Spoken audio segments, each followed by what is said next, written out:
Hey everybody, welcome to another episode of Just Open It, the YouTube series in which I open a recently acquired toy. My name is Russ. Thank you very much for watching this video. I really appreciate it. If you're a fan of toys, action figures, or pop culture in general, please consider subscribing to my channel, Karaoke Fanboy TV. Every week I will be opening a recently acquired toy or action figure, and this week, as you can see, I'll be opening the Batman Who Laughs from the McFarlane Toys Super Powers line. Apparently out right now. I had no idea that these figures would be released so quickly after what we fans called Wave 1. But as I explained in my video about the John Stewart Green Lantern from this series, I think the idea of waves is a bit of a misnomer. These figures are just going to come out in small clusters, apparently at Mr. McFarlane's whim, and we fans and collectors will just have to keep our eyes on the pegs to see what's coming out next. So I was excited to find Green Lantern, the Flash, and the Batman Who Laughs all at the same time. So I snatched them up, and I'm going to open this figure now. Opening this toy is a true testament to my faithfulness to superpowers, because I know very little about the Batman Who Laughs. I know that he is a character relatively recently introduced, and I guess recently might mean in the last 5 years or so, in DC Comics continuity, thanks to, was it the Dark Metal storyline, or some sort of dark multiverse epic adventure that Batman and the Justice League went on? You know, I really don't read a lot of contemporary comics because they are so mired in their own continuity.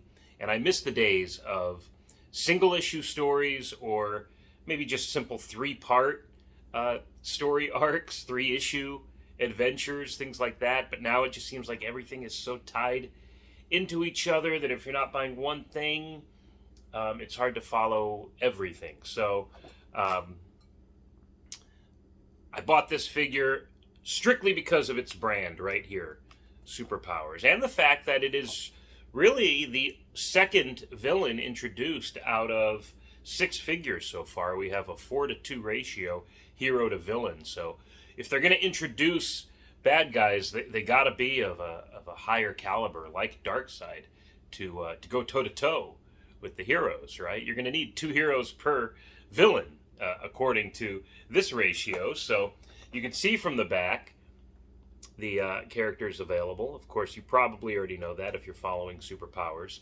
But what intrigues me most about the back of the Batman Who Laughs is his extremely brief bio. You can see 3 paragraphs, but it's the same paragraph in 3 different languages. In English, it says, "Born from the nightmares of the dark multiverse, the Batman Who Laughs is a hybrid version of the Batman and the Joker from Earth 22. Now, I'm sure that's a sufficient bio, but I really wish it offered some more information, like how did he find his way onto our Earth? Maybe a brief explanation of the dark multiverse, just to explain that perhaps we now all are familiar with the concept of the multiverse. Not even thanks to DC, but thanks to Marvel, really, with Doctor Strange, the Multiverse of Madness. The mainstream audience, a non-comic book reading audience, has been introduced to the multiverse in that way and seems to accept it with very little confusion. So to introduce a dark multiverse now, simply say, you know, in the dark multiverse, maybe what's good is bad, what's bad is good, kind of a thing. I don't know. And here you have a hybrid version of the Batman and the Joker, because when Bruce Wayne's parents were killed, he didn't seek justice. He just went nuts. Something a little more elaborate for a guy, frankly, like me, that has no idea what this character's all about. And then if you're gonna presume that this line might be for kids too, then is that enough for them to say, oh, okay, I get it? Maybe it is, and I'm just overthinking things. But let's tear into this figure now and see what he's all about. I do have some initial thoughts about his sculpt that I'll share here shortly. Oh, I wanted to share something about the card art. I thought that the placement of the character was bizarre. I think it's our first non-full body shot. In other words, a significant part of the illustration is cropped out here. We don't have this arm. We don't have the legs. So it's not a full pinup shot, which I believe is characteristic of every Superpowers action figure from the classics to this current line. I could be wrong. I didn't do my research, but I just find the placement of that illustration, which I assume is by Greg Capullo, but I could be wrong. I assume that I just have a problem with that placement. It just aesthetically doesn't suit me because it's not a full body shot. Maybe that's just the artist in me. I do self-publish my own comics, and you can find details about them on Instagram at AmazingAZ Comics. Just a little shameless plug. Okay, the Batman Who Laughs is released from his packaging. What I do like about Superpowers is they are not... The ones without capes aren't bound into these vacuum-sealed bubbles here, so they're easily removed. And a lack of cape already makes this line, this wave, superior to the Batman and Superman that we first received. So here he is, the Batman Who Laughs. A pretty compelling design here. Whoever designed him for DC Comics did a great job. And the Superpowers figures did a pretty... they've done a cool job of simplifying him.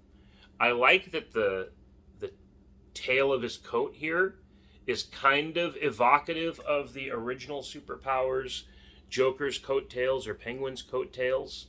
There's something about that. Those tails were removable. This one is not. But it does seem to kind of celebrate that aspect of Superpowers. What I wanted to mention here is I feel like the leg sculpts are basically just pantsuits. A pantsuit, like is that the right way to say that? Pantsuits pants? I don't know what I'm saying there. But it's like a regular pair of pants. A pedestrian pair of pants is really what I'm trying to say. So I feel like those legs can be used for civilian characters, perhaps a re-release of a Clark Kent. I was going to say the same things of the arms, but they do have these buckles sculpted in there. And of course these shoulder pieces too, but I thought maybe that they were separately sculpted. It looks like it's one piece. But this is a really handsome figure overall. I think a kid would really be captured by the idea of a Batman Joker combo. What's interesting is the only real characteristic shared with the only characteristic shared with the Joker is the menacing smile and the pale skin. And then when it comes to sharing something with the Batman, it's the cowl ears here, for lack of a better descriptor. Everything else is an original design. There's nothing evocative or characteristic of Batman or Joker in this kind of leather harness with these chains or buckles here.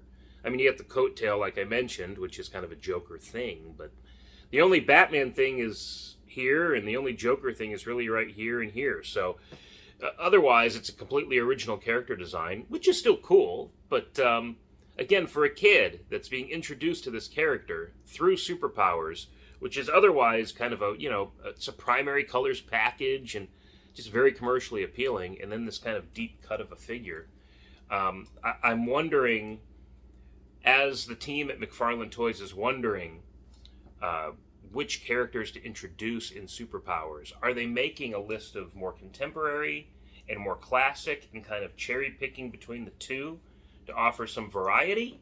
Are we going to see characters and their designs that are more indicative of another age of comics? I keep thinking about a Tim Drake, a classic original costume Tim Drake. You know, the costume that was designed by Neil Adams and popularized by Norm Brayfogle. I'd love to see that in this sculpt. Just to see if that Robin could stand alongside his predecessor, Dick Grayson, and the classic Batman as well, because Superpowers ended in a relatively short amount of time before Tim Drake was introduced. Maybe 5 or 6 years later, Tim Drake became a thing in the comics. So I would just love to see that character especially make it in the cut. I'm curious about what their strategy is. Overall, the Batman Who Laughs is a nice addition to the Superpowers line, a contemporary edition for sure, but one that kind of pays homage to characters from the past and maybe paves the way for the character selection we might have in the future. So, just now bending the knees, kind of getting to the joints here for the first time. And yeah, this would be like an action pose, like right there. So, pretty standard stuff when it comes to superpowers at this point. So, thank you very much for watching this video. I really appreciate it. Tune in next time when I grab another figure from my collection here, unopened, right out of my living room, and I say, you know what? Just open it. I'll catch you next time.